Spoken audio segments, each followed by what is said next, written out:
Hi Vijaya. Hi, Sujana. Vijaya takes care of the visualization aspects for Grey Edge, and my name is Sujona, and I deal with marketing for Grey Edge. And Grey Edge is an Autodesk certified training center. So, Vijaya, which is the commonly used software for architecture and interior 3D visualization? Okay.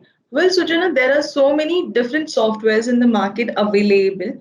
But being in the training industry from last 8 to 9 years, most of the people from the industry ask for V-Ray rendering. Right. V-Ray is a product by Kiosk Group, and it is the most commonly used render Mm-hmm. for architecture and interior 3D visualization, basically. And right now, it is one of the most powerful rendering software for a newbie and a professional. Right. If someone is looking for photorealistic rendering, then which software should they go for?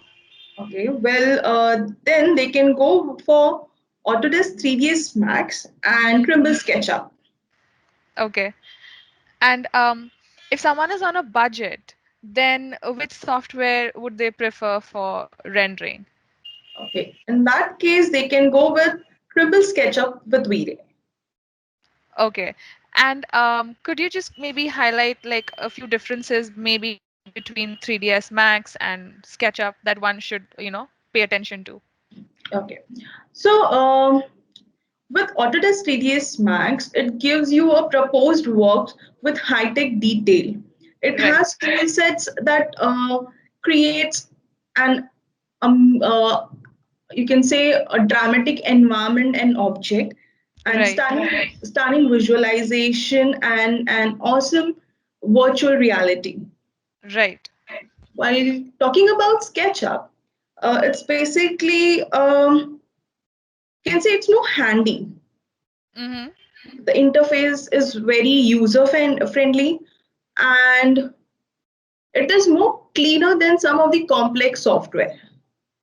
Excellent. So, thank you so much for making the time and answering our questions, and have a nice day.